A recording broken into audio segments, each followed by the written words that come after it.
আসন্ন ত্রয়োদশ জাতীয় সংসদ নির্বাচন ও গণভোটকে কেন্দ্র করে ভোট কেন্দ্রের 400 গজের মধ্যে মোবাইল ফোন ব্যবহারে নির্বাচন কমিশনের নিষেধাজ্ঞার কড়া সমালোচনা করেছেন জাতীয় নাগরিক পার্টির দক্ষিণাঞ্চলের মুখ্য সংগঠক হাসনাত আব্দুল্লাহ। আজ সামাজিক যোগাযোগ মাধ্যমে দেয়া এক বিবৃতিতে তিনি এই সিদ্ধান্তকে হঠকারী এবং ভোট চুরির সুস্পষ্ট সুযোগ হিসেবে আখ্যায়িত করেছেন। কুমিল্লা 4 আসনে 10 দলীয় জোটের এই প্রার্থী অভিযোগ করেন, ভোট কেন্দ্রে মোবাইল নিষিদ্ধ করার পেছনে বড় ধরনের কারচুপির উদ্দেশ্য থাকতে পারে। তিনি বলেন, ভোট কেন্দ্রের 400 গজের মধ্যে মোবাইল ফোন নিষিদ্ধের অর্থ হলো সবাইকে ফোন ঘরে রেখে আসতে হবে। এতে করে সিটিজেন জার্নালিজম বা মৌজা সাংবাদিকদের ভূমিকা সম্পূর্ণ বন্ধ হয়ে যাবে।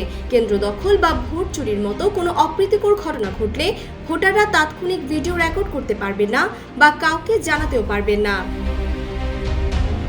তিনি আরো বলেন, সিসি ক্যামেরা থাকলেও তা অনেক সময় তাৎক্ষণিক ফল দেয় না। ব্যক্তিগত ফোনের মাধ্যমে সাংবাদিক ও সাধারণ মানুষ যেভাবে অনিয়মের চিত্র তুলে ধরতে পারেন তা অন্য কোনো উপায়ে সম্ভব নয়। নিরাপত্তাহীনতার ভয়ে অনেক ভোটার কেন্দ্রে আসতে নিরুৎসাহিত হতে পারেন বলেও তিনি আশঙ্কা প্রকাশ করেন।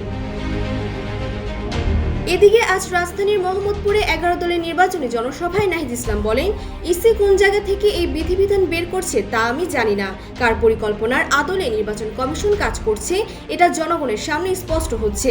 তিনি বলেন, আজ সন্ধ্যার মধ্যে এই বিধিবিধান পরিবর্তন না করলে মঙ্গলবার নির্বাচন কমিশন ঘেরাও করা হবে। Desk report, Bangladesh bulletin.